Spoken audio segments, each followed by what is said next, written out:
नमस्कार दर्शक बंधु मो सागर चलतु नजर पकईबा आज सकाळ केतोटी गुरुत्वपूर्ण खबर उपरे सेतिपाई वीडियोटी को शेष पर्यंत देखा मोर अनुरोध। वीडियोटी भल लगे वीडियोटी को लाइक करे, चैनल को सब्सक्राइब करे, कमेंट माध्यम जनातु आपण माने मो वीडियो केउ जिल्लारु देखुचंते। चलतु आज सकाळ खबर उपरे नजर पकईबा।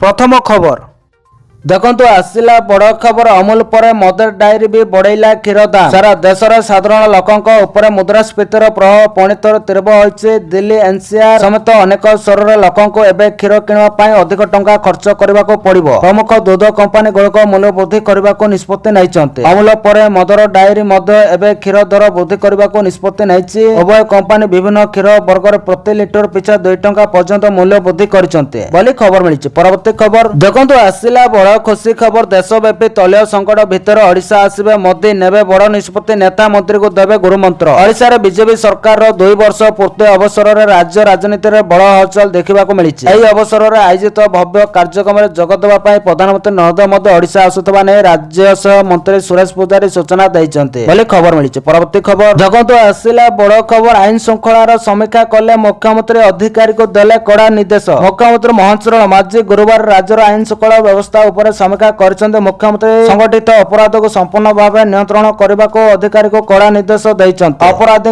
मध्य भय सृष्टि कर पुलिस साधारण लोकंक पई बंधु होबाको से परामर्श दैछन्ते। क्राइम मैपिंग गोइंदा तथ्य कड़ाकड़ी पेट्रोलिंग उपरे गुरुत्व देबाको मुख्यमंत्री निर्देश दैछन्ते। एपरिक आगुआ पदक्षेप उपरे मध्य मुख्यमंत्री गुरुत्वारोप करछन्ते बोले खबर मिलिछि। परवर्ती खबर देखंतु आसिला बड़ खबर राज्य रे एतिक दिन पई मौजूद अछि तेल आतंकित न हेबाको मंत्री को परामर्श। राज्य रे पेट्रोल डीजल रो अभाव नहीं बोली शुक्रवार कहते जोगाड़ मंत्री कृष्णचंद्र पात्र से कहते राज्य में पर्याप्त परिमाणर तेल मौजूद अच्छे। आतंकित होई तेल न किणवा को परामर्श देइछन्ते मंत्री पात्र। टांकी रे बहुत भीड़ बढ़ी मालिक अल्प अल्प तेल दौरान एने सरकार को पक्षर किसी नियम करा जाई नहीं। 13 दिन पर ओडिशा रे तेल स्टॉक अच्छी बोली मंत्री कहते। सूचना थाउ कि ईरान सह अमेरिका और इजराइल रो युद्ध पर फेब्रुआरी 28 पर सारा विश्वर अर्थनैतिक संकट जटिल होबार लागिछि बोली खबर मिली। परवर्ती खबर देखंतु आसिला बड़ खबर राज्य में वर्तमान सुधा अच्छा 3,34,00,000 भोटर बाद पड़े 9,80,000 अधिक। राज्य में वर्तमान सुधा अच्छा 3,34,00,000 भोटर बाद पड़े 9,80,000 अधिक एने सूचना देते मुख्य निर्वाचन अधिकारी। जो माने भारत नागरिक नुहंती से बाहर कर राज्य मुख्य निर्वाचन अधिकारी मैं 30 रु घर को घर बुलबे। राज्य में एसआईआर आरंभ कर खबर मिली। परवर्ती खबर देखो आसिला बड़ खबर सप्लाई चेन समस्या जगो तेल अभाव मंत्री कहले यह जातीय क्राइसिस। राज्य में तेल संकट नहीं आईन मंत्री का प्रतिक्रिया यह जातीय क्राइसिस। तेल आम आमदानी करुचु जेतेबेले तेल संकट हम समस्त कथा आसे समस्त देश एकाठी लड़ाई करने को पड़ो। आगामी दिन में भारतर अर्थनीति सठिक भाव में चलाइबा पई प्रधानमंत्री गोटे गुरुत्वपूर्ण कथा लोकों आगे रखिछन्ते। कष्ट सत्वे भी लोके ग्रहण करुछन्ते, किछि लोके पांपड़ मध बेलुछन। क्राइसिस को बाहर करने प्रधानमंत्री आह्वान दैछन्ते। तेल मिलुछि जहाँ आम दरकार अनुसार पर्याप्त नुहे। अन्य देश यही असुविधा को भोगुचंती। भारत तार आगुआ योजनार एभली स्थिति सृष्टि होइनी। सप्लाई चेन पाई एमिति होइछि, समस्ते एकाठी होई लड़ीबा बोली खबर मिली। परवर्ती खबर देखंतु आसिला बड़ खबर पब्लिक ट्रांसपोर्ट व्यवहार करने को मुख्यमंत्री को अपील। प्रधानमंत्री नरेंद्र मोदी को अनुरोध क्रमे ओडिशा मुख्यमंत्री मोहन चरण माझी निजर कारकेड गाड़ी संख्या कमाइछन्ते। एतेसह सुना किणवा और अनावश्यक विदेश गस्त न करने को मध्य मुख्यमंत्री परामर्श दैछन्ते। पश्चिम एशिया परिस्थिति जगु समग्र विश्व देखा तैल संकट परिप्रेक्षी में प्रधानमंत्री नरेंद्र मोदी देशवासी को विभिन्न खर्च काट विशेषकर पेट्रोल व्यवहार कम करने को आह्वान देइछन्ते। आज मुख्यमंत्री मोहन चरण माझी प्रधानमंत्री को यही आह्वान को स्वागत कर निज व्यक्तिगत सुरक्षा पाई जाउथबा गाड़ी संख्या अधा कर देइछन्ते। एसह अधिक मात्रा पब्लिक ट्रांसपोर्ट व्यवहार करने को राज्यवासी को निवेदन करिसन्ते। केवल आवश्यक स्थल में गाड़ी व्यवहार करी अनावश्यक व्यवहार बंद करने को मुख्यमंत्री परामर्श देइछन्ते। या सहित सुना किणवा और अनावश्यक विदेश गस्त न करने को मध्य मुख्यमंत्री परामर्श दैछन्ते बोले खबर मिली। परवर्ती खबर देखंतु आसिला बड़ खबर पेट्रोल डीजल सह ताल दे बढ़िला बस भड़ा। तेल दर वृद्धि पाइबार 24 घंटा भितर राज्य में घरोई बस भड़ा वृद्धि पाइछि। साधारण और एक्सप्रेस बस भड़ा किलोमीटर प्रति 2 पैसा वृद्धि पाइछि। एही बस भड़ा पूर्व किलोमीटर प्रति 88 पैसा थिबा बेले एबे यह 90 पैसा रे पहुंचिछि। सही भली डिलक्स एसी डिलक्स और सुपर डिलक्स बस भड़ा किलोमीटर प्रति 4 रु 6 पैसा वृद्धि पाइछि। गतकाली राति रे तेल दर बढ़िबा ପରେ ପରିବହନ ବିଭାଗ ପାଖରେ ଘରୋଇ ବସ୍ ମାଲିକ ସଂଘ ବସ୍ ଭଡ଼ା ବୃଦ୍ଧି କରିବାକୁ ଦାବି କରିଥିଲା। ହେଲେ କୁହାଯାଉଛି କି ଏତିକି ନୁହେଁ, ଆଗାମୀ ଦିନରେ ବସ୍ ଭଡ଼ା ଆହୁରି ବୃଦ୍ଧି ହେବ ବୋଲି କୁହାଯାଉଛି ବୋଲି ଖବର ମିଳିଛି। ପରବର୍ତ୍ତୀ ଖବର ଦେଖନ୍ତୁ, ଆସିଲା ବଡ଼ ଖୁସି ଖବର। ସରକାର ବଢାଇଲା ଧାନ ଉପରେ ଏମଏସପି। ଜାଣନ୍ତୁ କ୍ୱିଣ୍ଟାଲ ପ୍ରତି ବଢିଲା କେତେ ଟଙ୍କା। କେନ୍ଦ୍ର ସରକାର ଧାନ ଚାଷୀଙ୍କ ପାଇଁ ବଡ଼ ଖୁସି ଖବର ଆଣିଛନ୍ତି। ଆସନ୍ତା ବର୍ଷ ପାଇଁ ଧାନର ସର୍ବନିମ୍ନ ସହାୟକ ମୂଲ୍ୟ 72 ଟଙ୍କା ବୃଦ୍ଧି କରିଛନ୍ତି। ଏହି ଦର ବୃଦ୍ଧି ପରେ ସାଧାରଣ ଧାନ କ୍ୱିଣ୍ଟାଲ ପ୍ରତି 2441 ଟଙ୍କାରେ ପହଞ୍ଚିଛି। ସେହିଭଳି ଗ୍ରେଡ୍ ଏ ଧାନ କ୍ୱିଣ୍ଟାଲ ପ୍ରତି 2461 ଟଙ୍କା ହୋଇଛି। ଏହାସହ କେନ୍ଦ୍ର କ୍ୟାବିନେଟରେ 4ଟି ପ୍ରସ୍ତାବ ଉପରେ ମୋହର ଲାଗିଛି। ଏଥିରେ 14ଟି ଖରିଫ ଫସଲର ସର୍ବନିମ୍ନ ସହାୟକ ମୂଲ୍ୟ ବୃଦ୍ଧି କରାଯାଇଛି। ଏମଏସପି ବୃଦ୍ଧି ଉପରେ ଏଥିରେ ଖର୍ଚ୍ଚ ହେବାକୁ ଥିବା 2,60,000 କୋଟି ଟଙ୍କା ମଞ୍ଜୁର ହୋଇଛି। ଏପଟେ କଥା ଉଠୁଛି କି ଚଳିତ ଥର ରାଜ୍ୟ ସରକାର କ୍ୱିଣ୍ଟାଲ ଉପରେ 72 ଟଙ୍କା ବୃଦ୍ଧି କରିଥିବା ବେଳେ ରାଜ୍ୟ ସରକାର ଦଉଥିବା ଇନପୁଟ ସବସିଡି 800 ଟଙ୍କା ରହିବ ନା ସରକାର 800 ଟଙ୍କାରୁ 72 ଟଙ୍କା କାଟି ଚାଷୀଙ୍କୁ ପ୍ରଦାନ କରିବେ ବୋଲି ଖବର ମିଳିଛି। ପରବର୍ତ୍ତୀ ଖବର ଦେଖନ୍ତୁ, ଆସିଲା ବଡ଼ ଖବର। କଟିଆରେ ଶେଷ ହୋଇଛି 100% ଘର ଗଣନା। ରାଜ୍ୟରେ ଚାଲିଥିବା ଜନଗଣନାକୁ ନେଇ ମନ୍ତ୍ରୀ ସୁରେଶ ପୂଜାରୀ ସୋମବାର ପ୍ରତିକ୍ରିୟା ପ୍ରକାଶ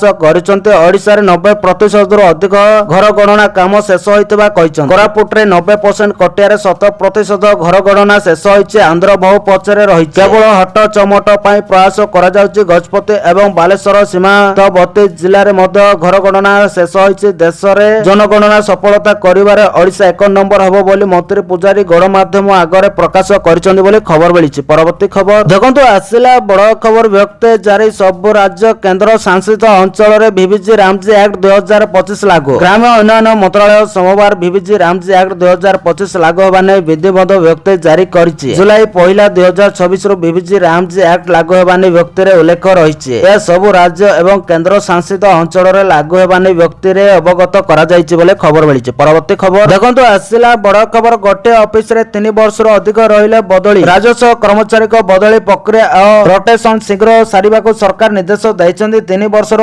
ଉର୍ଦ୍ଧ୍ୱ ସମୟ ଗୋଟିଏ ଅଫିସରେ ରହିଲେ ବଦଳି ସୁନିଶ୍ଚିତ ବୋଲି ରାଜସ୍ୱ ସଚିବ କହିଛନ୍ତି। ଜୁନ 15 ସୁଦ୍ଧା ବଦଳି ପ୍ରକ୍ରିୟା ସାରିବାକୁ ରାଜସ୍ୱ ସଚିବ ନିର୍ଦ୍ଦେଶ ଦେଇଛନ୍ତି ବୋଲି ଖବର ମିଳିଛି। ପରବର୍ତ୍ତୀ ଖବର ଦେଖନ୍ତୁ, ଆସିଲା ବଡ଼ ଖବର। ଏୟାର ଇଣ୍ଡିଆ ନେଇଛି ବଡ଼ ନିଷ୍ପତ୍ତି। 100ରୁ ଅଧିକ ଅନ୍ତର୍ଜାତୀୟ ଉଡ଼ାଣ ବାତିଲ। ପ୍ରଧାନମନ୍ତ୍ରୀଙ୍କ ଅପିଲ ଓ ଇନ୍ଧନର ଦର ବୃଦ୍ଧି ଭିତରେ ଏୟାର ଇଣ୍ଡିଆ ନେଇଛି ବଡ଼ ନିଷ୍ପତ୍ତି। ଆନୁଷ୍ଠାନିକ ଭାବେ ଏୟାର ଇଣ୍ଡିଆ ଅନ୍ତର୍ଜାତୀୟ ବିମାନ ସେବା ହ୍ରାସ କରୁଥିବା ଘୋଷଣା କରିଛି। ସପ୍ତାହରେ 100ରୁ ଅଧିକ ଆନ୍ତର୍ଜାତୀୟ ବିମାନ ସେବା ଅସ୍ଥାୟୀ ଭାବେ ବାତିଲ କରାଯାଇଛି। ସେହିପରି ଭାରତରୁ ବିଭିନ୍ନ ରାଷ୍ଟ୍ରକୁ ଯାଉଥିବା 7ଟି ରୁଟ୍ରେ ବିମାନ ସେବା ସମ୍ପୂର୍ଣ୍ଣ ବନ୍ଦ ଓ 29ଟି ରୁଟ୍ରେ ବିମାନ ସେବା ହ୍ରାସ କରିଥିବା ଜଣାପଡ଼ିଛି। ଏହି କଟକଣା ଜୁନରୁ ଅଗଷ୍ଟ 2026 ଯାଏଁ ବଳବତ୍ତର ରହିବ। ଏହାଦ୍ୱାରା ଏୟାର ଇଣ୍ଡିଆ ଅନ୍ତରାଷ୍ଟ୍ରୀୟ ଉଡ଼ାଣ କ୍ଷମତା 27% ହ୍ରାସ ପାଇବ ବୋଲି କୁହାଯାଉଛି। ଦିଲ୍ଲୀରୁ ଯେଉଁ ଅନ୍ତର୍ଜାତୀୟ ବିମାନ ଉଡ଼ାଣ ହ୍ରାସ କରାଯାଉଛି ସେଥିରେ ଚିକାଗୋ ଏବଂ ନ୍ୟୁୟର୍କ, ସିଙ୍ଗାପୁର ଏବଂ ସାଙ୍ଘାଇ ଭଳି ପ୍ରମୁଖ ସ୍ଥାନ ଅନ୍ତର୍ଭୁକ୍ତ ବୋଲି ଖବର ମିଳିଛି। ପରବର୍ତ୍ତୀ ଖବର ଦେଖନ୍ତୁ, ଆସିଲା ବଡ଼ ଖବର। ଡିଜିପିଙ୍କ କଡ଼ା ନିର୍ଦ୍ଦେଶ। ସକାଳ 9ଟା ପୂର୍ବରୁ ଥାନାରେ ହେବ ବ୍ରିଫିଂ ପେରୋଡ୍। ଭୁବନେଶ୍ୱର ଡିଜିପିଙ୍କ କ୍ୟାମ୍ପସ ଅଫିସରେ ରବିବାର ପୋଲିସ ଅଧିକାରୀଙ୍କ ଏକ ଉଚ୍ଚସ୍ତରୀୟ ବୈଠକ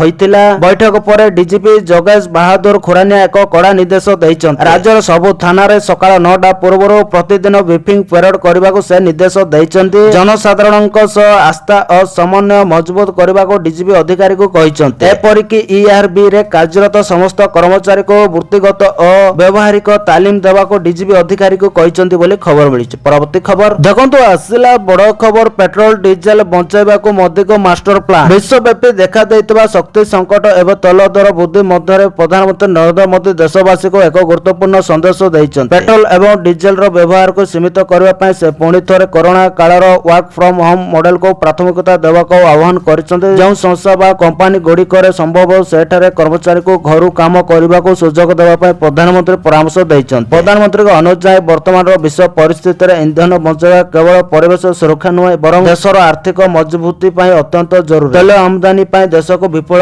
ପରିମାଣର ବିଦେଶୀ ମୁଦ୍ରା ଖର୍ଚ୍ଚ କରିବାକୁ ପଡୁଛି। ଯଦି ଘରୁ କାମ କରିବା ମଡେଲକୁ ପୁଣି ଆପଣାଯାଏ ତେବେ ଗାଡ଼ି ମଟର ଚଳାଚଳ କମିବ ଏବଂ ପେଟ୍ରୋଲ ଡିଜେଲ ଉପରେ ଚାପ ହ୍ରାସ ପାଇବ ବୋଲି ଖବର ମିଳିଛି। ପରବର୍ତ୍ତୀ ଖବର ଦେଖନ୍ତୁ, ଆସିଲା ବଡ଼ ଖୁସି ଖବର। ମହିଳାଙ୍କ ଖୁସି କହିଲେ 900ରେ ଖାତାକୁ ଆସିବ 1000 ଟଙ୍କା। ଆକ୍ସନ ମୋଡରେ ବିଜୟ ସରକାର ଏତେ ଟଙ୍କା ବଢାଇଲେ ଡିଏ। ତାମିଲନାଡୁ ମୁଖ୍ୟମନ୍ତ୍ରୀ ସି ଜୋସେଫ ବିଜୟ ଗୁରୁବାର ଏକ ବଡ଼ ଘୋଷଣା କରିଛନ୍ତି। ତାଲାପତି ବିଜୟ ସରକାରୀ କର୍ମଚାରୀ ଏବଂ ଶିକ୍ଷକଙ୍କ ପାଇଁ ମହଙ୍ଗା ଭତ୍ତାରେ 2% ବୃଦ୍ଧି ଘୋଷଣା କରିଛନ୍ତି। ସରକାରଙ୍କ ଅନୁଯାୟୀ ଏହି ସଂଶୋଧନ ସହିତ ମହଙ୍ଗା ଭତ୍ତା 58%ରୁ 60%କୁ ବୃଦ୍ଧି ପାଇବ। ଏହି ବୃଦ୍ଧି ଜାନୁଆରୀ 1, 2026ରୁ କାର୍ଯ୍ୟକାରୀ ହେବ।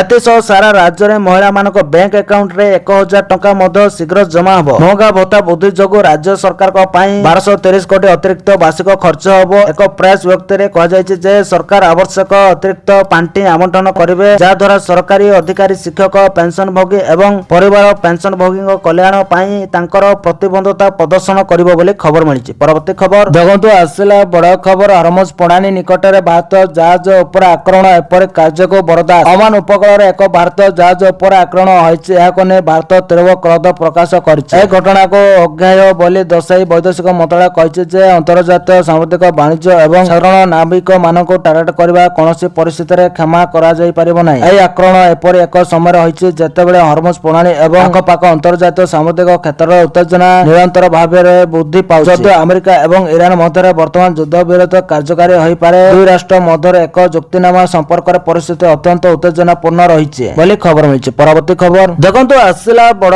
खबर तर्पर हेले नुआ सरकार आउ सीमा रे फसी पारिबेनी बांग्लादेश। क्षमता आसु आसु तर्पर होइचंती नुआ सरकार बांग्लादेश को चेक देबा पई सीमा रे तयारी हेबो तार बाड़। सेति पई बीएसएफ को आवश्यक जमी प्रदान करा जिवो। 45 दिन भितर जमी प्रदान पई प्रक्रिया सारिबाकू मुख्यमंत्री शुभेंदु अधिकारी विभागीय अधिकारी को निर्देश दैचंती। मुख्यमंत्री भावे शुभेंदु अधिकारी शपथ नेबा परे आज बसितवा प्रथम कैबिनेट बैठक एतिरे मुख्यमंत्री अध्यक्षता करथिबा बेले सबु विभागर अधिकारी माने उपस्थित रहिथिले। बैठक रे 6टी विषय उपर आलोचना होइथिला। विशेष करी राष्ट्रीय सुरक्षा पई सीमा तार बाड़ करा जिवो। एति पई बीएसएफ को आवश्यक जमी प्रदान करा जिवो। या छडा राज्य रे आयुष्मान भारत योजना को लागू कराइबा पई निष्पत्ति होइछि। शुभेंदु अधिकारी सूचना दैचंती पूर्वतन मुख्यमंत्री ममता बनर्जी द्वारा अटका जाइतबा अमलाक केंद्र तालीम और नियुक्ति को अनुमोदन मिली। एथि सहित पश्चिम बंग रे ए पर्यंत लागू होई नथिबा भारतीय न्याय संहिता आजिठारु कार्यकारी होइछि। एबे समस्त नुआ मामला नूतन आईन अनुसार पंजीकृत होबो बोली खबर मिली। परवर्ती खबर देखंतु आसिला बड़ खबर ओडिसा रे एसआईआर पई बाजिछि बिगुल आसंदा 30 रु आरंभ होबो परिगणना। ओडिसा रे एसआईआर पई बाजिछि बिगुल आसंदा 30 रु आरंभ होबो परिगणना। राज्य रे थिबा अनुप्रवेशकारी भोटर को खोजी बाहर करिवे। बीएलओ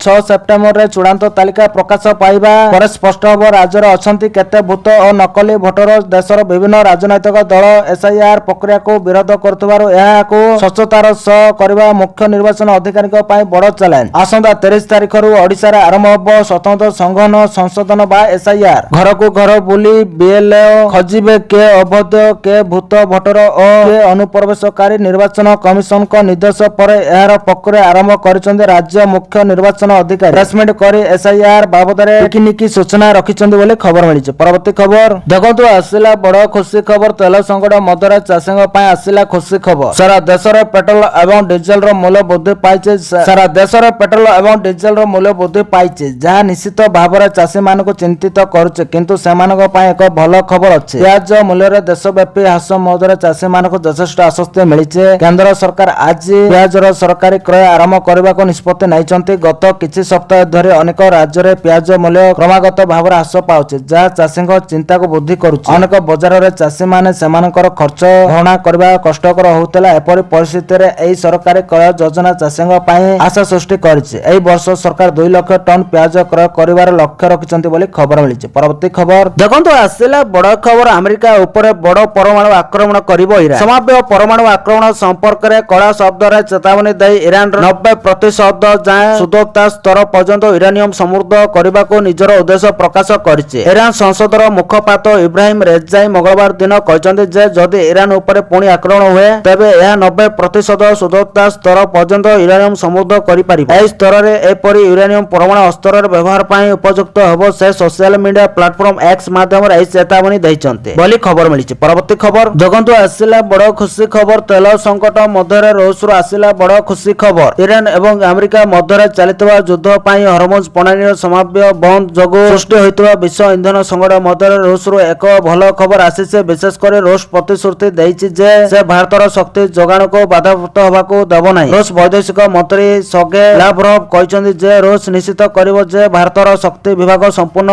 भाव सुरक्षित रहिबो। रूस वैदेशिक मंत्री सर्गे मन्तव्य दैछन्ति मु ग्यारंटी दउछि जे रूस रो शक्ति जोगाण संपर्क रे भारतर स्वार्थ प्रतिकूल भाव रे प्रभावित होबो नै। कोनोसी अनुचित प्रतियोगिता भारत एवं रूस मध्य रे युक्ति को दुर्बल न करबा पई रूस यथा संभव प्रयास करिवो बोली खबर मिलिছে। परवर्ती खबर देखंतु आसिला बड़ खबर संकट पूर्व सतर्क मौद्रिक बड़ आह्वान वर्षे जाए सुना किणनी। वैदेशिक मुद्रा संचय पई सुना ईंधन खाइबा तेल सार और विदेश ଯାତ୍ରା ଆଦି ବାବଦରେ ଖର୍ଚ୍ଚ କମ୍ କରିବାକୁ ପ୍ରଧାନମନ୍ତ୍ରୀଙ୍କ ନିବେଦନ ପରେ ବିଭିନ୍ନ ସ୍ଥାନରେ ଏହାର ପ୍ରଭାବ ପଡ଼ିବା ଆରମ୍ଭ ହୋଇଛି। କିଛି ସ୍ଥାନରେ ପେଟ୍ରୋଲ ବିକ୍ରି କାଣ୍ଟଛାଣ୍ଟ କରାଯାଇଥିବା ଦେଖିବାକୁ ମିଳିଛି। ସେପଟେ ଏଭଳି ଅପିଲକୁ ସ୍ୱାଗତ କରିବା ସହ ଏହାକୁ ସକାରାତ୍ମକ ଭାବେ ନେବା ଉଚିତ ବୋଲି ମତ ରଖିଛନ୍ତି ଅର୍ଥନୀତି ବିଶେଷଜ୍ଞ। ବର୍ଷେ ଯାଏଁ କିଣନି ସୁନା, ପେଟ୍ରୋଲ, ଡିଜେଲ ସଞ୍ଚୟ କର, ଖାଇବା ତେଲ କମ୍ କର। ପ୍ରଧାନମନ୍ତ୍ରୀ ମୋଦିଙ୍କ ଅପିଲ ପରେ ପ୍ରଭାବ ପେଟ୍ରୋଲ ପମ୍ପରେ ଲାଗିଛି ନୋଟିସ। 2 ଚକିଆକୁ ସର୍ବାଧିକ 200 ଟଙ୍କାର ଏବଂ 4 ଚକିଆକୁ ମିଳିବ 2000 ଟଙ୍କାର ପେଟ୍ରୋଲ, ତାଠୁ ଅଧିକ ନାହିଁ। ଚାହିଦା ତୁଳନାରେ ପର୍ଯ୍ୟାପ୍ତ ତେଲ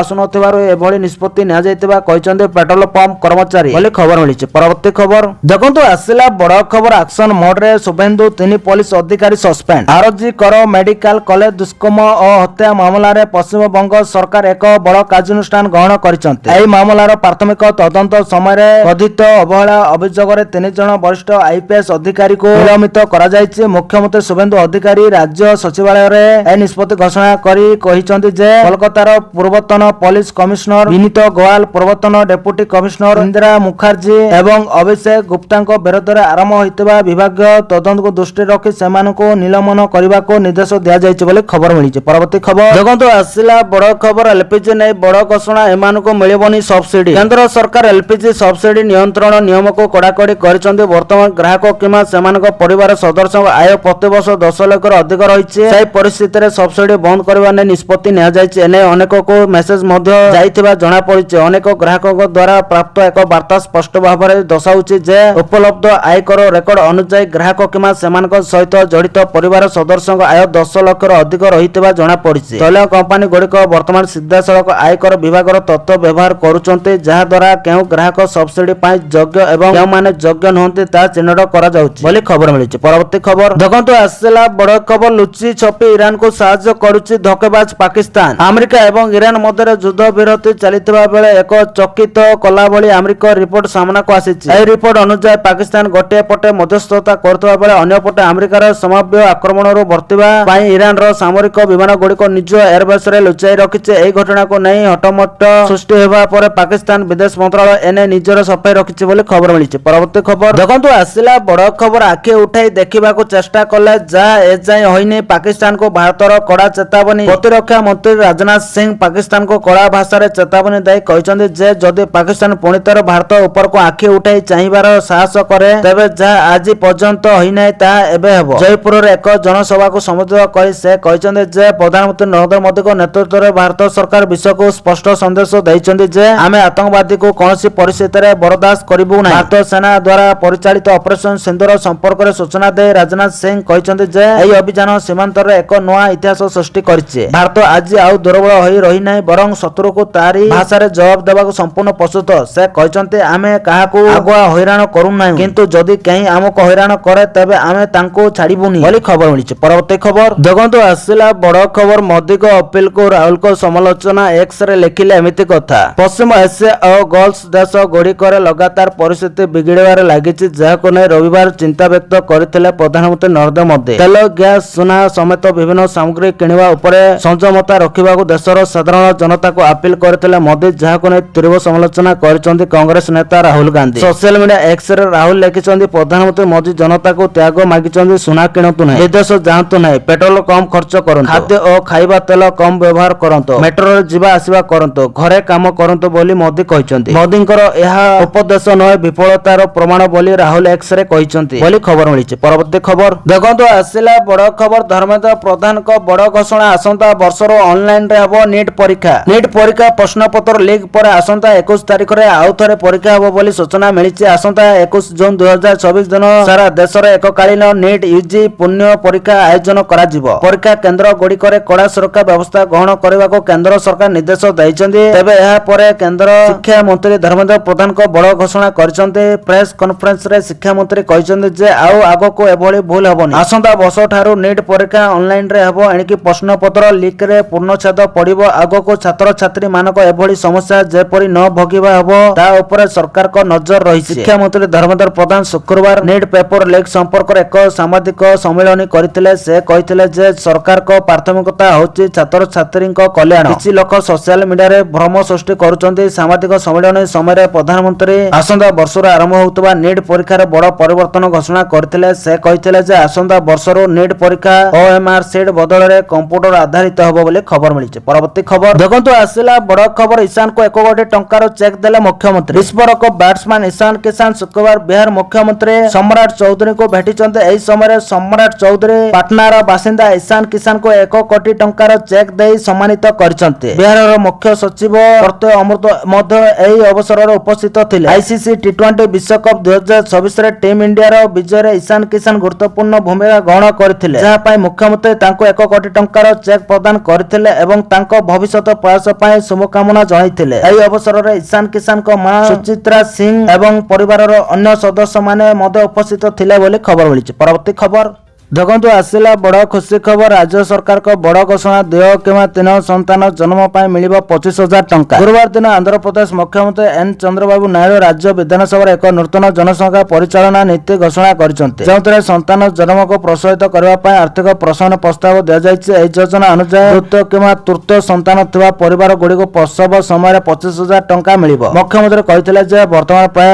58% ପରିବାରରେ କେବଳ ଗୋଟିଏ ସନ୍ତାନ ଅଛନ୍ତି, ଯେତେବେଳେ ପ୍ରାୟ 2.17 ଲକ୍ଷ ପରିବାରରେ 2ଟି ସନ୍ତାନ ଅଛି ଏବଂ ପ୍ରାୟ 62 ଲକ୍ଷ ପରିବାର 3 କିମ୍ବା ତାଠାରୁ ଅଧିକ ସନ୍ତାନ ଅଛନ୍ତି। ସେ ଉଲ୍ଲେଖ କରିଥିଲେ ଯେ ପ୍ରାୟ 3 ଲକ୍ଷ ପରିବାରର 2ଟି ବଦଳରେ କେବଳ ଗୋଟିଏ ସନ୍ତାନ ଅଛି ଏବଂ ଅନ୍ୟ 3 ଲକ୍ଷ ପରିବାରର 2ରୁ ଅଧିକ ସନ୍ତାନ ଅଛନ୍ତି ବୋଲି ଖବର ମିଳିଛି। ପରବର୍ତ୍ତୀ ଖବର ଦେଖନ୍ତୁ ଆସିଲା ବଡ଼ ଖବର। ୱାର୍କ ଫ୍ରମ ହୋମ ନେଇ ବଡ଼ ଘୋଷଣା କଲେ ରାଜ୍ୟ ସରକାର। ବିଶ୍ୱ ସଂକଟ ମଧ୍ୟରେ ପ୍ରଧାନମନ୍ତ୍ରୀ ମୋଦିଙ୍କ ଇନ୍ଧନ ସଂରକ୍ଷଣ ପାଇଁ ଆହ୍ୱାନର ପ୍ରଭାବ ଦେଖାଯିବା ଆରମ୍ଭ ହୋଇଛି। ତ୍ରିପୁରା ସରକାର ଏହାର 50% କର୍ମଚାରୀଙ୍କ ପାଇଁ ୱାର୍କ ଫ୍ରମ ହୋମ ନୀତି କାର୍ଯ୍ୟକାରୀ କରିଛନ୍ତି। କେବଳ 50% ଗ୍ରୁପ ସି ଏବଂ ଗ୍ରୁପ ଡି କର୍ମଚାରୀଙ୍କୁ ଯେକୌଣସି ଦିନ ଅଫିସରେ ଯୋଗ ଦେବାକୁ ପଡ଼ିବ, ଯେତେବେଳେ ବାକି କର୍ମଚାରୀ ମାନେ ଘରୁ ଦୂରରୁ କାମ କରିବେ। ବିଭିନ୍ନ ରାଜ୍ୟର ସରକାରୀ ଇନ୍ଧନ ସଂରକ୍ଷଣ ପାଇଁ ବିଭିନ୍ନ ପଦକ୍ଷେପ ଗ୍ରହଣ କରୁଛନ୍ତି ବୋଲି ଖବର ମିଳିଛି। ପରବର୍ତ୍ତୀ ଖବର ଦେଖନ୍ତୁ ଆସିଲା ବଡ଼ ଖବର। ସଂକଟ ଭିତରେ ମୋଦି ସରକାରଙ୍କ ବଡ଼ ନିଷ୍ପତ୍ତି, ବିଶ୍ୱକୁ ଚିନି ରପ୍ତାନି ବନ୍ଦ କଲା ଭାରତ। ନିକଟରେ ପ୍ରଧାନମନ୍ତ୍ରୀ ନରେନ୍ଦ୍ର ମୋଦି ଦେଶବାସୀଙ୍କୁ ଏକ ବଡ଼ ଆପିଲ କରିଥିଲେ। ମୋଦି କହିଥିଲେ କି ଏବେ ବର୍ଷେ ଯାଏଁ ସୁନା ନ କିଣିବାକୁ, ଏହା ସହ ତେଲ ଦେଖି ଚାହିଁ ଖର୍ଚ୍ଚ କରିବାକୁ, ଏପରିକି ଇନ୍ଧନ ବଞ୍ଚାଇବାକୁ ଯାଇ ପ୍ରଧାନମନ୍ତ୍ରୀ ନିଜେ ତାଙ୍କ ସୁରକ୍ଷା କାରକେଟରେ ବ୍ୟବହୃତ ଗାଡ଼ି ସଂଖ୍ୟା ମଧ୍ୟ କମାଇ ଦେଇଥିଲେ। ଆଉ ଏବେ ସରକାର ଏକ ବଡ଼ ନିଷ୍ପତ୍ତି ନେଇଛନ୍ତି। ଦେଶ ଭିତରେ ଚିନି ଯୋଗାଣ ବଜାୟ ରଖିବା ପାଇଁ କେନ୍ଦ୍ର ସରକାର ଏକ ବଡ଼ ନିଷ୍ପତ୍ତି ନେଇଛନ୍ତି। ଏକ ବ୍ୟକ୍ତି ଜାରି କରି ସରକାର ଚିନି ରପ୍ତାନି ଉପରେ ତୁରନ୍ତ ପ୍ରତିବନ୍ଧକ ଲଗାଇଛନ୍ତି। ଏହି ପ୍ରତିବନ୍ଧକ ସେପ୍ଟେମ୍ବର 30, 2024 ପର୍ଯ୍ୟନ୍ତ କିମ୍ବା ପରବର୍ତ୍ତୀ ନିର୍ଦ୍ଦେଶ ପର୍ଯ୍ୟନ୍ତ ବଳବତ୍ତର ରହିବ। ଏହି ବ୍ୟକ୍ତି 3ଟି ବର୍ଗକୁ ଅନ୍ତର୍ଭୁକ୍ତ କରେ: କଞ୍ଚା ଚିନି, ଧଳା ଚିନି ଏବଂ ରିଫାଇନ୍ ଚିନି। ସରକାରଙ୍କ ଏହି ପଦକ୍ଷେପ ଏପରି ସମୟରେ ଆସିଛି ଯେତେବେଳେ ଘରୋଇ ବଜାରରେ ଚିନି ମୂଲ୍ୟ ଉପରେ ଚାପ ପଡୁଛି। ରପ୍ତାନି ଉପରେ କଟକଣା ଲଗାଇ ଘରୋଇ ଯୋଗାଣକୁ ସୁଦୃଢ଼ କରାଯିବ ଏବଂ ମୂଲ୍ୟ ନିୟନ୍ତ୍ରଣ ରହିବ ବୋଲି ଖବର ମିଳିଛି। ପରବର୍ତ୍ତୀ ଖବର ଦେଖନ୍ତୁ ଆସିଲା ବଡ଼ ଖବର। ମୁଖ୍ୟମନ୍ତ୍ରୀଙ୍କ ବଡ଼ ଘୋଷଣା, ସପ୍ତାହକୁ 2 ଦିନିଆ ୱାର୍କ ଫ୍ରମ ହୋମ ନିର୍ଦ୍ଦେଶ। ପ୍ରଧାନମନ୍ତ୍ରୀ ନରେନ୍ଦ୍ର ମୋଦିଙ୍କ ଆହ୍ୱାନ ପରେ ଦିଲ୍ଲୀ ସରକାର ସପ୍ତାହରେ 2 ଦିନ ପାଇଁ ୱାର୍କ ଫ୍ରମ ହୋମ ଦେବା ନେଇ ଘୋଷଣା କରିଛନ୍ତି। ଦିଲ୍ଲୀ ମୁଖ୍ୟମନ୍ତ୍ରୀ ରେଖା ଗୁପ୍ତା କହିଛନ୍ତି ଯେ ପ୍ରଧାନମନ୍ତ୍ରୀ ନରେନ୍ଦ୍ର ମୋଦି ଦେଶର ପ୍ରଚଳିତ ପରିସ୍ଥିତିକୁ ଦୃଷ୍ଟିରେ ରଖି ଏହି ଆହ୍ୱାନ ଦେଇଛନ୍ତି। ଫଳସ୍ୱରୂପ ମେରା ଭାରତ ମେରା ଯୋଗଦାନ, ମୋ ଭାରତ ମୋର ଅବଦାନ ଅଭିଯାନ ଦିଲ୍ଲୀ ମାଧ୍ୟମରେ ଆରମ୍ଭ କରାଯାଉଛି। ସେ ଆହୁରି କହିଛନ୍ତି ଯେ ପେଟ୍ରୋଲ ଏବଂ ଡିଜେଲ ବ୍ୟବହାର ସମ୍ପର୍କ 2ଟି ସ୍ତରରେ ପ୍ରସ୍ତୁତ କରାଯାଉଛି। ସରକାରୀ କ୍ଷେତ୍ରରେ ପ୍ରତି ସପ୍ତାହରେ 2 ଦିନିଆ ୱାର୍କ ଫ୍ରମ ହୋମ ବ୍ୟବସ୍ଥା କାର୍ଯ୍ୟକାରୀ କରାଯିବ, ଯେତେବେଳେ ଘରୋଇ କ୍ଷେତ୍ର ପାଇଁ ଏକ ପରାମର୍ଶଦାତା ମଧ୍ୟ ଜାରି କରାଯିବ ବୋଲି ଖବର ମିଳିଛି। ପରବର୍ତ୍ତୀ ଖବର ଦେଖନ୍ତୁ ଆସିଲା ବଡ଼ ଖୁସି ଖବର। ଖାତାକୁ ଗଲା ସୁଭଦ୍ରା ଟଙ୍କା, ଏବେ କରନ୍ତୁ ଚେକ୍। ମହିଳାଙ୍କ ଖାତାକୁ ଗଲା ସୁଭଦ୍ରା ଟଙ୍କା। 3 କିସ୍ତିର ବଞ୍ଚିତ 1,23,849 ହିତାଧିକାରୀଙ୍କୁ ମିଳିଲା ଟଙ୍କା। 61 କୋଟିରୁ ଉର୍ଦ୍ଧ୍ୱ ଟଙ୍କା ହିତାଧିକାରୀଙ୍କ ବ୍ୟାଙ୍କ ଆକାଉଣ୍ଟକୁ ଯାଇଛି। ଏକ ସ୍ୱତନ୍ତ୍ର କାର୍ଯ୍ୟକ୍ରମରେ ଟଙ୍କା ପଠାଇଲେ ଉପମୁଖ୍ୟମନ୍ତ୍ରୀ ପ୍ରଭାତ ପରିଡ଼ା। ଆହୁରି ଲକ୍ଷେରୁ ଅଧିକ ହିତାଧିକାରୀଙ୍କ ପାଇଁ ବିଚାର ଚାଲିଛି ବୋଲି ସୂଚନା ମିଳିଛି ବୋଲି ଖବର ମିଳିଛି। ପରବର୍ତ୍ତୀ ଖବର ଦେଖନ୍ତୁ ଆସିଲା ବଡ଼ ଖବର। ଆକାଶରେ ବଢ଼ିବ ଭାରତର ଶକ୍ତି, ବାୟୁସେନାରେ ସାମିଲ ହେବ 114ଟି ନୂତନ ଯୁଦ୍ଧ ବିମାନ। ସୀମାରେ 2 ପଡ଼ୋଶୀ ଶତ୍ରୁ ଚୀନ ଓ ପାକିସ୍ତାନର ମୁକାବିଲା ପାଇଁ ଭାରତୀୟ ବାୟୁସେନା ଏକ ବିଶାଳ ପ୍ରତିରକ୍ଷା ଯୋଜନାକୁ ଚୂଡ଼ାନ୍ତ ରୂପେ ଦେଇଛି। ବାୟୁସେନା ପକ୍ଷରୁ 114ଟି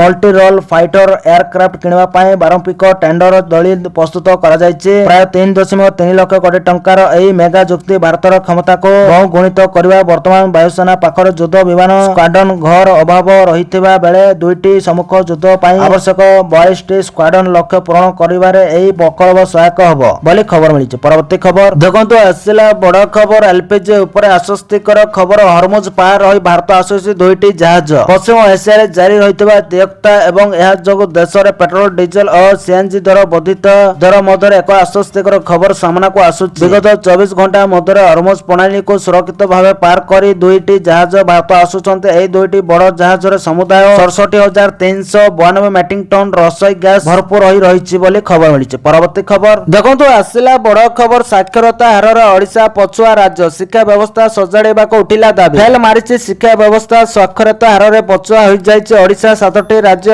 ଓ କେନ୍ଦ୍ରଶାସିତ ଅଞ୍ଚଳର ସାକ୍ଷରତା ହାର 100% ରହିଛି, କିନ୍ତୁ ଓଡ଼ିଶା ତଳଆଡୁ 9ମ ସ୍ଥାନରେ ରହିଛି। ଭିତ୍ତିଭୂମି ସଜାଡ଼ିବା ସହ ଆଦିବାସୀ ଅଞ୍ଚଳରେ ସ୍ୱତନ୍ତ୍ର ଦୃଷ୍ଟି ଦେବାକୁ ଜୋର ଧରିଲା ଦାବି। ରାଜ୍ୟର ଛତୁ ଫୁଟିଲା ଶିକ୍ଷାନୁଷ୍ଠାନ। ଉଚ୍ଚ ଶିକ୍ଷା ପାଇଁ ରାଜ୍ୟ ବାହାରର ଛାତ୍ରଛାତ୍ରୀ ଓଡ଼ିଶାକୁ ପ୍ରଥମ ପସନ୍ଦ ଭାବେ ବାଛୁଛନ୍ତି, କିନ୍ତୁ ରାଜ୍ୟର ସାକ୍ଷରତା ହାର ଦେଖିଲେ ଶିକ୍ଷା ବ୍ୟବସ୍ଥାର ବାସ୍ତବ ଚିତ୍ର ଜଳ ହୋଇ ଦିଶିବା। କେନ୍ଦ୍ର ଶିକ୍ଷା ମନ୍ତ୍ରଣାଳୟର ସୂଚନା ଅନୁଯାୟୀ ଓଡ଼ିଶାର ସାକ୍ଷରତା ହାର 79% ରହିଛି। ଗୋଆ, ଆଣ୍ଡାମାନ ଓ ନିକୋବର ଦ୍ୱୀପପୁଞ୍ଜ, ହିମାଚଳ ପ୍ରଦେଶ, ଲଦାଖ, ତ୍ରିପୁରା, ମିଜୋରାମ, ଚଣ୍ଡିଗଡ଼ ପରି ରାଜ୍ୟ ଓ କେନ୍ଦ୍ରଶାସିତ ଅଞ୍ଚଳର ସାକ୍ଷରତା ହାର 100% ରହିଛି, କିନ୍ତୁ ଓଡ଼ିଶା ତଳଆଡୁ 9ମ ସ୍ଥାନରେ ରହିଛି। ଦୁର୍ବଳ ଭିତ୍ତିଭୂମି ସାଙ୍ଗକୁ ମାନବ ସମ୍ବଳ ଅଭାବ, ପିଲାମାନେ ଅଧାରୁ ପାଠପଢା ଛାଡ଼ିବା ଓ ଦାଦନ ଏକ ପ୍ରମୁଖ କାରଣ ହୋଇପାରେ ବୋଲି ଆକଳନ କରିଛନ୍ତି ବୁଦ୍ଧିଜୀବୀ ବୋଲି ଖବର ମିଳିଛି। ପରବର୍ତ୍ତୀ ଖବର ଦେଖନ୍ତୁ, ଆସିଲା ବଡ଼ ଖବର। ଇଭି ଗାଡିକୁ ପ୍ରୋତ୍ସାହନ ଦେବେ ସରକାର। ଯେ ମ୍ୟାନୁଫ୍ୟାକ୍ଚର ଅଛି ତାଙ୍କୁ ସରକାରୀ ସୁବିଧା ଯୋଗାଇ ସବୁ ଗାଡିକୁ ଇଭିରେ ପରିବର୍ତ୍ତନ କରାଯିବ। ପ୍ରଧାନମନ୍ତ୍ରୀ ଓ ମୁଖ୍ୟମନ୍ତ୍ରୀଙ୍କ ଆଗ୍ରହ ଅତି ଇଭି ଗାଡିର ବ୍ୟବହାର ପାଇଁ। ଏହା ଦ୍ୱାରା ପରିବେଶ ସୁରକ୍ଷା ସହିତ ଆମର ସଞ୍ଚୟ ବ୍ୟୟ ହୋଇପାରିବ। ପ୍ରକୃତ ପରିବେଶ ସନ୍ତୁଳିତ ପାଇଁ ଇଭିର ବ୍ୟବହାର କରିବୁ। ମୁଖ୍ୟମନ୍ତ୍ରୀ ତାଙ୍କ କାରକେଡା ଅଧା କରିସାରିଛନ୍ତି। ମନ୍ତ୍ରୀମାନେ ମଧ୍ୟ ସମାନ ନୀତି ଆପଣାଇବେ। ମୁଁ ଆଜିଠାରୁ ଇଭି ଗାଡିରେ ଯିବି। ଗୋଟିଏ ଗାଡି ବ୍ୟବହାର କରିବି। ମିତବ୍ୟୟତା ନିଜଠାରୁ ଆରମ୍ଭ କରିବି। ଆବଶ୍ୟକ ନଥିଲେ ବସରେ ଯିବି। ବସ୍ ଟ୍ରେନ ଗଲେ ଭଲ ଲାଗିବ। ଆମ ସରକାର ଯାହା କହନ୍ତି ସେୟା କରନ୍ତି। 100ଟି ଚାର୍ଜିଂ ଷ୍ଟେସନ ପାଇଁ ନିର୍ଦ୍ଦେଶ ଦିଆଯାଇଥିବା ବେଳେ 30ଟି ଶେଷ ହୋଇଛି। 15ଟି ଷ୍ଟେସନ କେବଳ ଭୁବନେଶ୍ୱର କରାଯିବ ବୋଲି କହିଛନ୍ତି ମନ୍ତ୍ରୀ ବିଭୂତି ଜେନା ବୋଲି ଖବର ମିଳିଛି। ପରବର୍ତ୍ତୀ ଖବର ଦେଖନ୍ତୁ, ଆସିଲା ବଡ଼ ଖବର। ସପ୍ତାହକୁ 2 ଦିନ ଭର୍ଚୁଆଲ ଶୁଣାଣି କରିବେ ସୁପ୍ରିମକୋର୍ଟ। ଦେଶରେ ଦେଖା ଦେଇଥିବା ତୈଳ ସଂକଟର ପ୍ରଭାବ ସୁପ୍ରିମକୋର୍ଟ ଉପରେ ପଡ଼ିଛି, ଯେଉଁଥିପାଇଁ କୋର୍ଟ ନିଜ କାର୍ଯ୍ୟଶୈଳୀରେ ବଡ଼ ପରିବର୍ତ୍ତନ କରିଛନ୍ତି। ଏଣିକି ସପ୍ତାହରେ 2 ଦିନ ୱାର୍କ ଫ୍ରମ ହୋମ ଓ ଭର୍ଚୁଆଲ ଶୁଣାଣିର ହେବ ବୋଲି ନିଷ୍ପତ୍ତି ହୋଇଛି। ସୁପ୍ରିମକୋର୍ଟରେ ସୋମବାର ଓ ଶୁକ୍ରବାର ଅଧିକାଂଶ ମାମଲାର ଶୁଣାଣି ଭିଡିଓ କନଫରେନ୍ସିଂ ମାଧ୍ୟମରେ କରାଯିବ। ଏହି 2 ଦିନ ବିଚାରପତିମାନେ ନିଜ ଘର ବା ନିର୍ଦ୍ଧାରିତ ସ୍ଥାନରେ ବସି ଅନଲାଇନ ମାଧ୍ୟମରେ ମାମଲା ଶୁଣିବେ। ସେହିପରି ମଙ୍ଗଳବାର, ବୁଧବାର ଓ ଗୁରୁବାର ଅଦାଲତର କାର୍ଯ୍ୟ ହାଇବ୍ରିଡ ମୋଡରେ ଚାଲିବ, ଅର୍ଥାତ୍ ଓକିଲ ଓ ପକ୍ଷମାନେ ଚାହିଁଲେ ଶାରୀରିକ ଭାବେ ଉପସ୍ଥିତ ରହିପାରିବେ କିମ୍ବା ଅନଲାଇନରେ ଯୋଡ଼ି ହୋଇପାରିବେ। ସୁପ୍ରିମକୋର୍ଟ କେବଳ ଶୁଣାଣିର ପଦ୍ଧତିରେ ପରିବର୍ତ୍ତନ କରିନାହାନ୍ତି, ବରଂ ବିଚାରପତିମାନଙ୍କ ପାଇଁ କାର ପୁଲିଂକୁ ପ୍ରୋତ୍ସାହିତ କରାଯିବ। ବିଶ୍ୱାସ କରାଯାଉଛି ଏହା ଦ୍ୱାରା ଟ୍ରାଫିକ ସମସ୍ୟା କମିବ, ପ୍ରଦୂଷଣ ହ୍ରାସ ପାଇବ, ଇନ୍ଧନ ସଞ୍ଚୟ ହେବ ବୋଲି ଖବର ମିଳିଛି। ପରବର୍ତ୍ତୀ ଖବର ଦେଖନ୍ତୁ, ଆସିଲା ବଡ଼ ଖବର। ସୁନା ରୂପାକୁ ନେଇ କେନ୍ଦ୍ର ସରକାର କଲେ ବଡ଼ ଘୋଷଣା। ମୋଦିଙ୍କ ଅପିଲ ପରେ ପ୍ରଧାନମନ୍ତ୍ରୀ ନରେନ୍ଦ୍ର ମୋଦି ଦେଶର ନାଗରିକ ମାନଙ୍କୁ ଅତି କମରେ 1 ବର୍ଷ ପାଇଁ ସୁନା କିଣିବାରୁ ନିବୃତ୍ତ ରହିବାକୁ ନିବେଦନ କରିଛନ୍ତି। ଏହି ସମୟରେ ଏକ ଗୁରୁତ୍ୱପୂର୍ଣ୍ଣ ନିଷ୍ପତ୍ତିରେ ସରକାର ସୁନା ଏବଂ ରୂପା ସମେତ ମୂଲ୍ୟବାନ ଧାତୁ ଉପରେ ଆମଦାନୀ ଶୁଳ୍କ ବୃଦ୍ଧି କରିଛନ୍ତି ଏବଂ ଏହି ବର୍ଦ୍ଧିତ ହାର ଆଜି ରାତିରୁ କାର୍ଯ୍ୟକାରୀ ହେବ। ଗୁରୁବାର କେନ୍ଦ୍ର ସରକାରଙ୍କ ଦ୍ୱାରା ଜାରି ଏକ ଆଦେଶରେ କୁହାଯାଇଛି ଯେ ଭାରତ ସୁନା ଏବଂ ରୂପା ଉପରେ ଆମଦାନୀ ଶୁଳ୍କ 6%ରୁ 15% ବୃଦ୍ଧି କରିଛି। ଏହି ପଦକ୍ଷେପ ବିଦେଶରୁ ଏହି ଧାତୁ କ୍ରୟକୁ ରୋକିବା ଏବଂ ଦେଶର ବୈଦେଶିକ ମୁଦ୍ରା ଭଣ୍ଡାର ଉପରେ ଚାପ କମାଇବା ପାଇଁ ଏକ ପ୍ରୟାସର ଅଂଶ।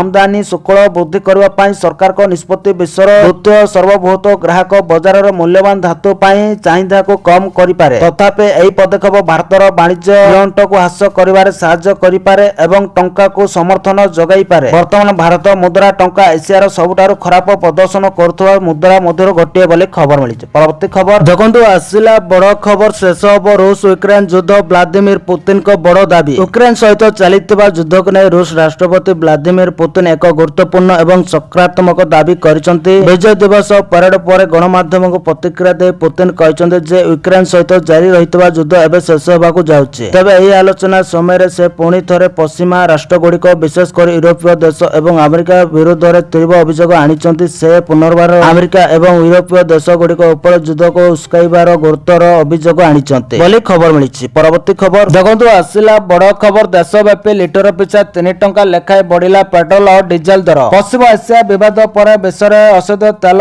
ଦର ବୃଦ୍ଧି ପାଇବାରେ ଲାଗିଛି। ଏହାର ପ୍ରଭାବରେ ଶୁକ୍ରବାର ଦେଶରେ ପେଟ୍ରୋଲ ଡିଜେଲ ଦର ଲିଟର ପିଛା 3 ଟଙ୍କା ଲେଖାଏଁ ବୃଦ୍ଧି କରାଯାଇଛି। ତୈଳ ଦର ବୃଦ୍ଧି ପାଇବା ପରେ ଦିଲ୍ଲୀରେ ପେଟ୍ରୋଲ ଦର ଲିଟର ପିଛା 94 ଟଙ୍କା 77 ପଇସାରୁ ବୃଦ୍ଧି ପାଇ 97 ଟଙ୍କା 77 ପଇସାରେ ପହଞ୍ଚିଛି। ସେହିପରି ଦିଲ୍ଲୀରେ ଡିଜେଲ ଦର ଲିଟର ପିଛା 87 ଟଙ୍କା 67 पैसार वृद्धि पाई 90 टंका। पेट्रोल दर लिटर पिछा 2 टंका 83 पैसार 3 टंका 29 पैसा पर्यंत वृद्धि पाइबा पर कोलकाता ग्राहक को पेट्रोल लिटर पिछा 108 टंका 34 पैसार देवाक पड़िबो बोली खबर मिली। परवर्ती खबर देखंतु आसिला बड़ खुशी खबर। शुभेंदु सरकार को बड़ निष्पत्ति महिला को मिलिबो 3000 टंका मागणा बस यात्रा। राज्य सरकार को जड़े अधिकारी सोमवार कहते जे बंगला सरकार अन्नपूर्णा भंडार योजना अधीन जून 1 तारिख महिला बैंक अकाउंट 3000 टंका आर्थिक सहायता जमा होगा आरंभ होब। विधानसभा निर्वाचन प्रचार समय प्रधानमंत्री मोदी एवं केंद्र स्वराष्ट्र मंत्री अमित शाह राज्य में महिला मानक अन्नपूर्णा भंडार सामाजिक कल्याण योजना कार्यकारी करने को बारंबार प्रतिश्रुति देते। मुख्यमंत्री शुभेंदु अधिकारी नूतन सरकार को प्रथम कार्य दिवस सोमवार प्रतिश्रुति पूरण करने आरंभ कर। सोमवार राज्य सचिवालय नामनारे प्रथम कैबिनेट बैठक अनुष्ठित होता। बैठक पर राज्य सरकार अन्नपूर्णा भंडार योजनार शुभारंभ तारीख घोषणा करथिले। यह मध्य घोषणा करा जायतिला जे जून 1 तारिख सरकारी बस रे यात्रा करबा समय महिला को कौनसी भड़ा देबाको पड़िबो नै। 2021 राज्य विधानसभा निर्वाचन पूर्व पूर्वतन मुख्यमंत्री ममता बनर्जी महिला पाई लक्ष्मी भंडार योजना आरंभ करने को प्रतिश्रुति देते। 2021 निर्वाचन रे जितिबा पर से एही प्रकल्प आरंभ करथिले। आरंभ रे प्रत्येक महिला को एही योजना अधीन प्रति मासरे 500 टंका मिलुथिला। परवर्ती समय एही परिमाण धीरे धीरे वृद्धि करा जायतिला बोली खबर मिली। परवर्ती खबर देखंतु आसिला बड़ खबर। महंगा माड़ भितर बढ़िला सीएनजी दर। रंधन गैस पर महंगा है सीएनजी किलो प्रति 2 टंका बढ़ी। यही दर ओडिशा रे नुहे मुंबई महानगर अंचल में बढ़ा जायछि। महानगर गैस लिमिटेड सीएनजी दर बढ़ाई। नया दर लागू होगा पर मुंबई थाने नवी मुंबई आदि अंचल में एवं सीएनजी किलो 84 टंका होइछि। पूर्व मुंबई महानगर निगम अंचल में सीएनजी किलो 82 टंका थिला। आज ठारू 2 टंका बढ़ी। यार प्रभाव विशेष कर छोट गाड़ी जथा ऑटो और टैक्सी उपर पड़िबो। या छड़ा साधारण लोकंको परिवहन सेवा जोगाउतबा ओला और उबर उपर मध्य पड़िबो। एथिपाई साधारण लोकंको अधिक अर्थ पैठ करबाको पड़िबाको जाउछि बोले खबर मिली। परवर्ती खबर देखंतु आसिला बड़ खुशी खबर। प्रति मास 10 तारिख रे खाता को आसीबो 1500 टंका। केंद्र एवं राज्य सरकार महिला मानको सशक्त करबा पई विभिन्न योजना चलान्ते। एही योजना मध्यर गोटे होछि गृह आधार योजना। एही योजना महिला मानको आर्थिक भाव में सशक्त करिवार सहाय्य करे। तेबे गोवा सरकार घरे महिला मानको सशक्त करबा पई अनेक पदक्षेप नैचन्ते। एही योजना रे प्रति मासरे 1500 टंका आर्थिक सहायता प्रदान करा जाय। किंतु किसी महिला को समय मध्य टंका पाउ नथिले। एही समस्यार समाधान करी मुख्यमंत्री प्रमोद सावंत घोषणा करिसंते जे समस्त योग्य महिला एवं प्रति मास 10 तारिख रे सेमानक अकाउंट रे टंका पाइबे। वर्तमान गोवार प्राय 1,80,000 महिला एही योजना अधीन रे प्रति मासरे 1500 टंका पाउचंती। एही टंका मुख्यतः औषध किणवा पिलामानक शिक्षा एवं परिवार खर्च पाई व्यवहृत हुए बोले खबर मिली। परवर्ती खबर देखंतु आसिला बड़ खुशी खबर। महिला मानक दिया जाउचे 11,000 टंकार सहायता। महिला मानक पई बड़ खुशी खबर आनिके मोदी सरकार देबे 11,000 लेखाई टंका। हां क्या भारत सरकार देशर महिला मानक पई अनेक योजना परिचालन करिसंती। जार लक्ष्य सेमानक आर्थिक भाव में सशक्त करबा एवं समाज रे सेमानकर स्थिति को उन्नत करबा। आउ एपर एक योजना प्रधानमंत्री मातृवंदना योजना। एही योजना गर्भवती एवं स्तन्यपान करुतबा महिला मानक पई आरंभ करा जाउतिला। जो मानक गर्भधारण एवं प्रसव समय आर्थिक सहायता आवश्यक। एही योजना अधीन रे सरकार महिला मानक 11,000 टंका पर्यंत आर्थिक सहायता प्रदान करते। एही राशि सीधा सड़क डीबीडी माध्यम रे सेमानक बैंक अकाउंट को सीधा सड़क स्थानांतरित हुए बोली खबर मिली। परवर्ती खबर देखंतु आसिला बड़ खुशी खबर। सरकारी कर्मचारी बढ़िला महंगा भत्ता। मुख्यमंत्री मोहन चरण माझी शुक्रवार एक बड़ घोषणा करछंती। सरकारी कर्मचारी पई राज्य सरकार 2% महंगा भत्ता वृद्धि करछंती। फल महंगा भत्ता 58% रु 60% को वृद्धि पाइछि। वर्धित महंगा भत्ता पिछला भाव 2027 जानुआरी रु लागू होब। यह चलित मास दरमार नगद आकार मिलिब। यह द्वारा प्राय 8.5 लाख कर्मचारी एवं पेंशन भोगी उपकृत हेबे बोले खबर मिली। तो दर्शक बंधु ए आज सकाळर केतोटी गुरुत्वपूर्ण खबर। जदि वीडियोटी भल लागिছে लाइक करबा सहित हम चैनल को सब्सक्राइब करंतु आ वीडियो को शेयर करंतु। वीडियोटी संपूर्ण देखिथिबारु आपण मानको बहुत बहुत धन्यवाद।